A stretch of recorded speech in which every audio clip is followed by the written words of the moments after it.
Buen día, yo soy la doctora Cintia Monserrat Cuyar Martínez y en esta ocasión, a través del Diplomado en Nutrología Médica, en el apartado de quemaduras y cuidados críticos, vamos a revisar el artículo de su metaanálisis en el cual compara la nutrición enteral y parenteral versus solamente nutrición enteral en pacientes críticamente enfermos.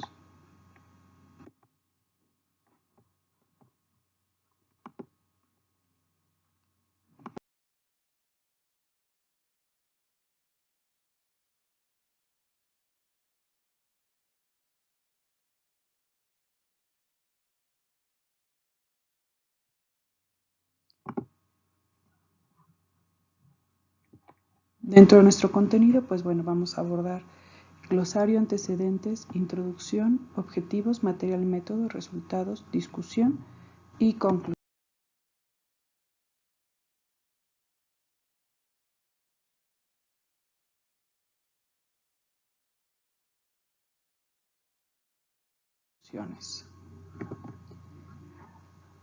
Para definir alimentación enteral y parenteral, son técnicas de alimentación en las cuales van encaminadas a que un sujeto reciba aporte adecuado de nutrimentos que por alguna razón no pueden ser ingeridos vía oral mientras se resuelve su condición patológica. Como decimos, esta puede ser nutrición enteral, la cual se puede proporcionar a través de una sonda colocada a diferentes puntos del aparato digestivo, y alimentación parenteral, la cual va a ser a través de una vía central o periférica.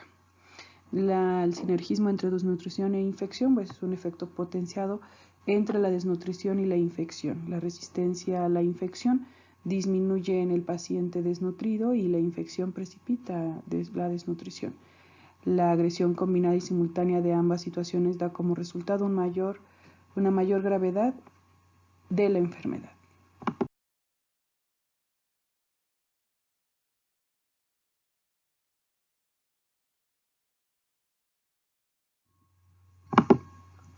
Así también requerimiento nutrimental es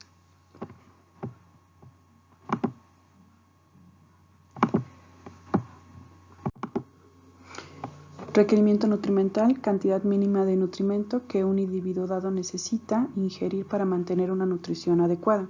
El requerimiento nutrimental difiere de una persona a otra de acuerdo a la edad, el sexo y la composición corporal, así como la actividad física, el estado fisiológico y el estado de salud, las características genéticas y el lugar donde se vive.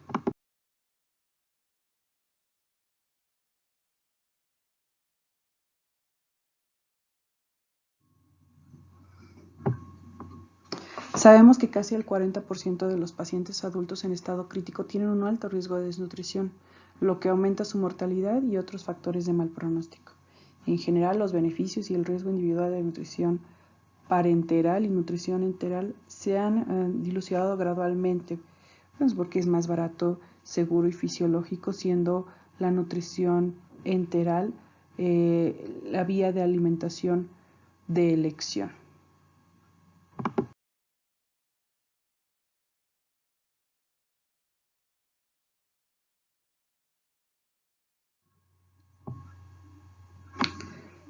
Pero en el caso de la nutrición enteral sabemos que en un paciente en estado crítico por lo general no alcanza a cubrir los requerimientos de esta persona debido a muchos factores, condiciones hemodinámicas, de perfusión, que conllevan a intolerancia gastrointestinal. Aunque la nutrición parenteral se han registrado incremento en el riesgo de complicaciones infecciosas y la mortalidad, bueno, pues el aumento de la mortalidad y otros factores de mal pronóstico hacen imprescindible encontrar la forma de alimentación más adecuada para pacientes críticamente enfermos.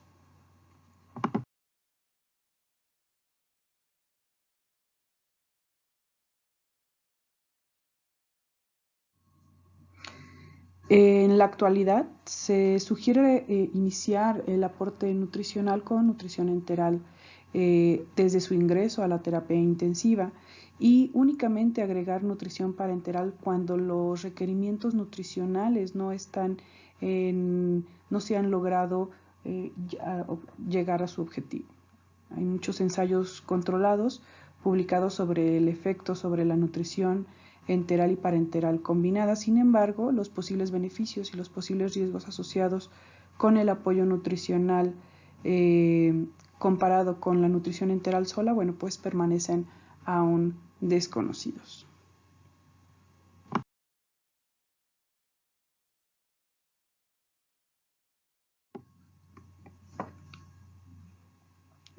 Dentro de los objetivos se buscó comparar los resultados entre el aporte nutricional parenteral y enteral combinado versus nutrición enteral solo en pacientes adultos en estado crítico.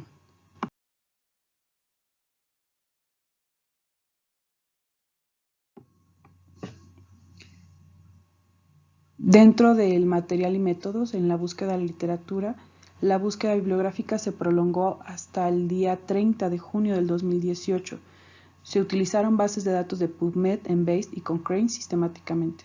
Dentro de los términos utilizados como cuidado crítico, cuidado intensivo, críticamente enfermo, nutrición parenteral, suplemento, nutrición parenteral, nutrición enteral, alimentación enteral, ensayo controlado aleatorizado y palabras asociadas, así como no hubo restricción en el idioma del artículo.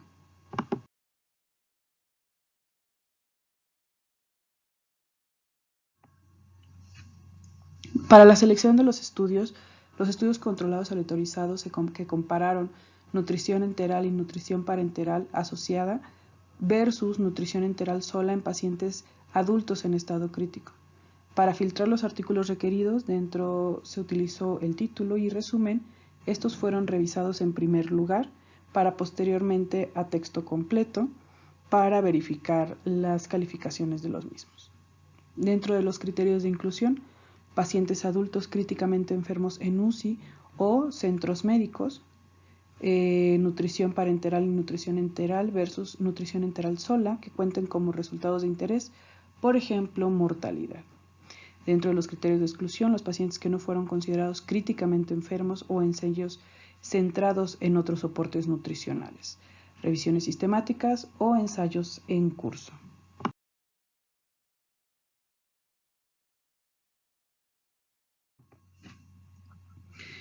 Medida de resultados. Dentro del resultado primario que se evaluó es la mortalidad hospitalaria y como resultados secundarios fue infecciones respiratorias, días de estancia en UCI, días de estancia hospitalaria, duración del apoyo ventilatorio y niveles de albúmina y prealbúmina.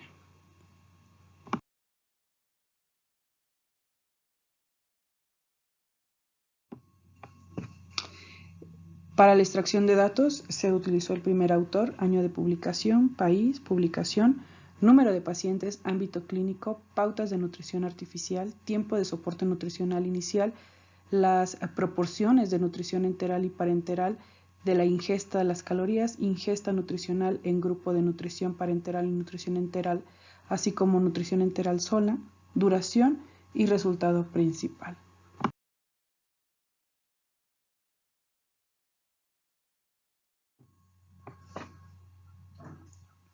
Todos los ensayos fueron evaluados independientemente por las herramientas de Cochrane a través de un software para la identificación de riesgo de sesgos. Esto le dio una calificación de alto, bajo o incierto riesgo de sesgo, y dentro de los riesgos de sesgo que se consideraron fue a través del software Redman 5.3 y estos fueron generación de secuencia aleatoria, ocultación de asignación, cegamiento de participantes y personal, cegamiento de la evaluación de resultados, datos de resultados incompletos, sesgo de soporte y otros.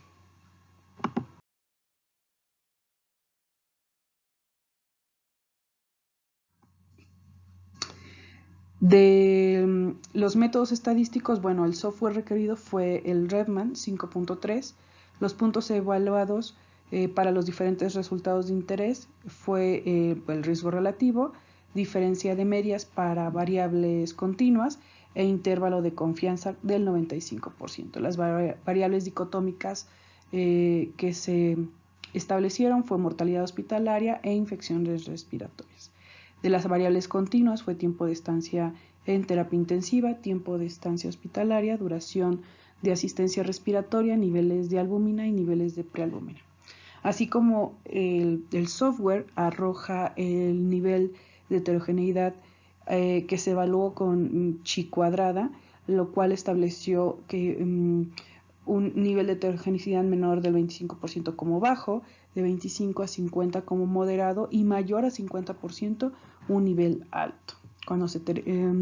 Una vez que se detectaron niveles de heterogeneidad, se aplicó un análisis de sensibilidad retirando un estudio en lo individual para después comparar los resultados globales y así determinar que no haya afectación en el resultado global. Y para el valor de P se estableció como de menos de 0.5 para considerarlo estadísticamente significativo.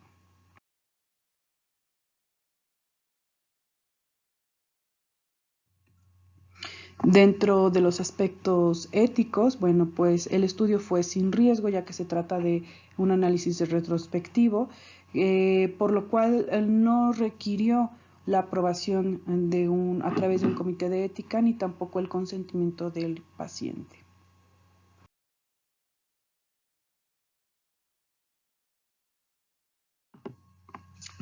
Dentro de los resultados, bueno, pues se identificaron 92 estudios, de los cuales se concluyó que solo 8 ensayos aleatorizados cumplen con los criterios de selección. En estos 8 estudios se establecieron 5.360 pacientes adultos críticamente enfermos, los cuales, bueno, fueron la población a estudiar.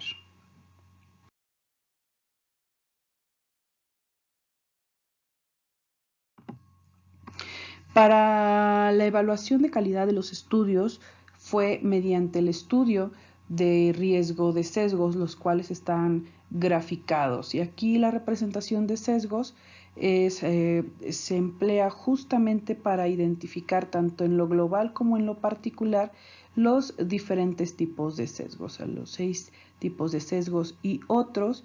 Y bueno, de acuerdo, estos son reportes que grafica el software y de forma de los colores que aquí el software utilizó, pues nosotros nos podemos dar cuenta que existe un bajo riesgo de sesgo en los estudios analizados.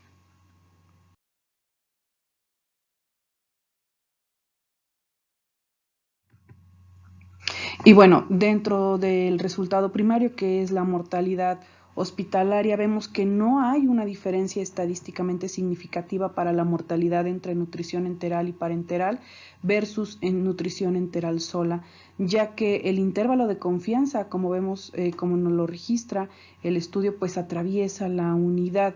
Entonces, bueno, esto ya hace que no sea concluyente y muy importante aquí la heterogeneidad fue de un rango bajo, men 15%, con un valor de 0.32 para P. Entonces, no hubo diferencia estadísticamente significativa para dentro de los dos grupos en la mortalidad hospitalaria.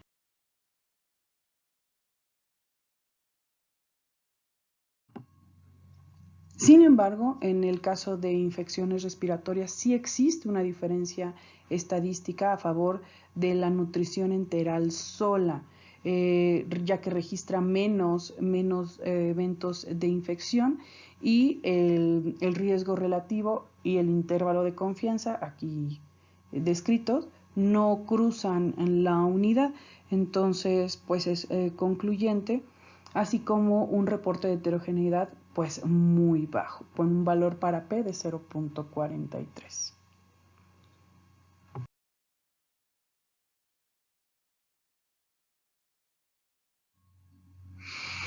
Aquí detectamos un error dentro de la publicación del estudio. Se establecieron dentro de las variables continuas, como ya se habían comentado, los días de terapia intensiva, días de estancia hospitalaria y días de soporte ventilatorio. Sin embargo, detectamos que tanto en la gráfica de días hospitalarios y días de estancia hospitalaria, perdón, y días de tiempo de duración del soporte ventilatorio son las mismas gráficas, es la misma gráfica. Sin embargo, en el texto reporta datos que vamos a analizar. Entonces, bueno, al ser estas variables continuas, bueno, pues es una diferencia de medias, por eso aquí no es que atraviesen la unidad, aquí van a atravesar el 0. Y bueno, para días de terapia intensiva, como vemos aquí atraviesa el 0 y no hay una diferencia estadísticamente significativa. Sin embargo, en los días de hospital, al momento de comparar días de estancia hospitalaria, al momento de comparar ambos grupos, nos presenta una diferencia de medias de 1.83 y este no atraviesa el 0. Entonces, lo cual concluye menos días de estancia en el caso del grupo de nutrición enteral sola. En el caso de duración de ventilación mecánica, aquí no hay una diferencia significativa y como vemos aquí también atraviesan el 0.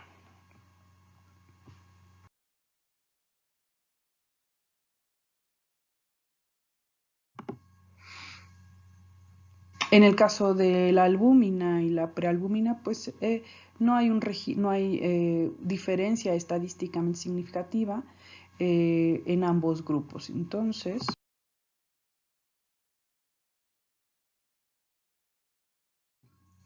bueno, de lo que podemos discutir de acuerdo a lo antes analizados es que este estudio exploró pues, los efectos generales del soporte nutricional que compara dos grupos, el grupo de nutrición enteral y parenteral combinado versus nutrición enteral sola en pacientes adultos críticamente enfermos. Y los hallazgos de este estudio sugirió que recibir nutrición enteral sola disminuyó significativamente las infecciones respiratorias y los días de estancia hospitalaria. Y bueno, y esto tiene mucho que ver con que la nutrición enteral conlleva diferentes beneficios en el paciente críticamente enfermo. Finalmente preserva la función gastrointestinal.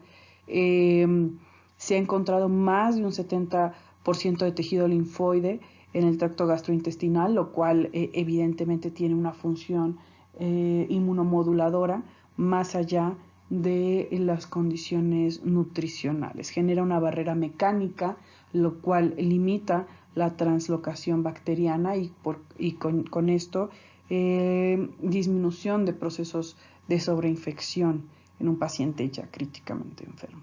Mantiene la estructura celular de la mucosa intestinal, así como la unión intercelular. Y bueno, esto es una pauta importante para procesos como Clostridium o infecciones por Clostridium altamente frecuente en pacientes en estado crítico. Y la altura de las vellosidades, bueno, con todos los beneficios en la absorción intestinal. Las secreciones de ácido gástrico, pepsina, IgA, nos ayudan a mantener en balance la barrera biológica, inmunológica y química de la mucosa, manteniendo así el crecimiento de la flora intestinal.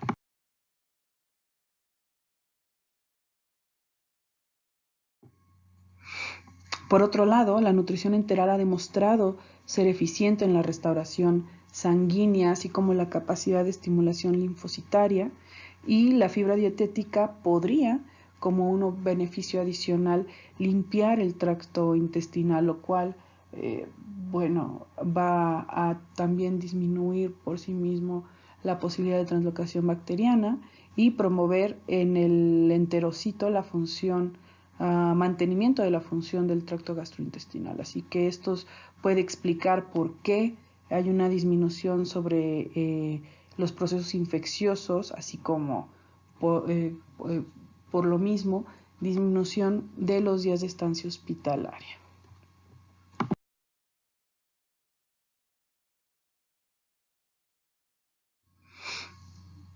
Sin embargo, aquí cabe resaltar que no hubo una diferencia significativa cuando se busca combinar una nutrición enteral y parenteral como un riesgo adicional. Esto, bueno, pues hay nuevos datos que indican que la incidencia de complicaciones infecciosas puede deberse a las nuevas pautas de atención en terapia intensiva, protocolos de neumonía cero y estandarización en la atención global del paciente en estado crítico. Entonces, esta puede ser una situación que haya hecho que disminuya los procesos infecciosos respiratorios. Ahora, evidentemente con el apoyo de nutrición parenteral hay menos reporte de presencia de vómito y diarrea en los pacientes en estado crítico, lo cual pues los puede hacer sentir, genera más confort que en comparación cuando tienen apoyo nutricional enteral únicamente. Entonces, de esto cabe resaltar que dentro del estudio la nutrición parenteral se utilizó de un 35 a un 70% de los pacientes. Y como comentábamos, el adicionar a la nutrición enteral el apoyo parenteral para cubrir las metas nutricionales no proporcionó un incremento adicional en estos pacientes. Entonces, bueno, no hay la menor duda de que la nutrición parenteral proporcionaría una ventaja en el tracto gastrointestinal cuando a este no se le genera esta sobrecarga hablando de la cantidad de requerimientos que el paciente crítico demanda.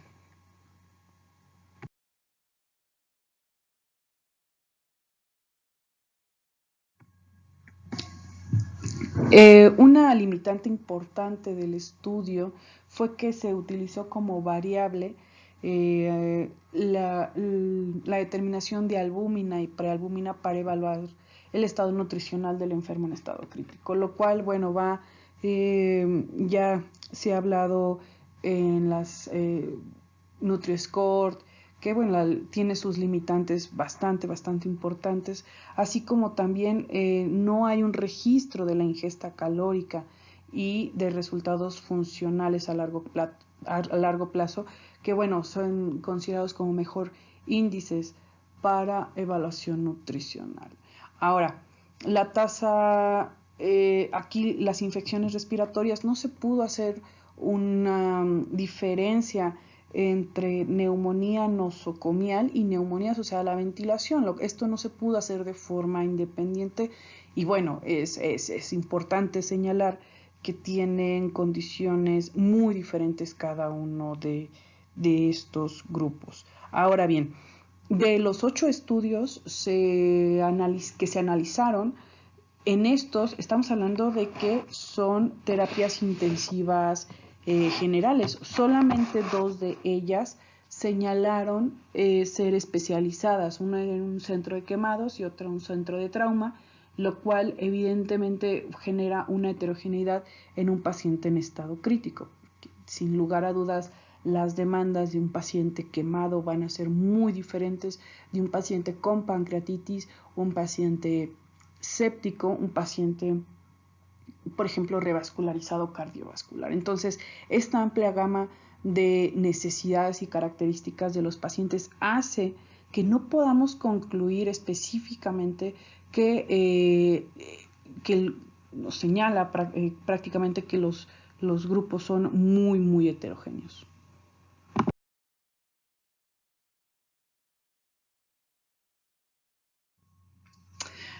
Y bueno, para concluir, podemos señalar en general que recibir nutrición enteral pues disminuyó infecciones del sistema respiratorio, así como la duración de los días de estancia hospitalaria en pacientes críticos. Y bueno, el estudio dedujo que la combinación de nutrición enteral y parenteral no sumó un riesgo potencial en la mortalidad hospitalaria, días UCI, días de soporte ventilatorio o en los niveles de albúmina y prealbúmina.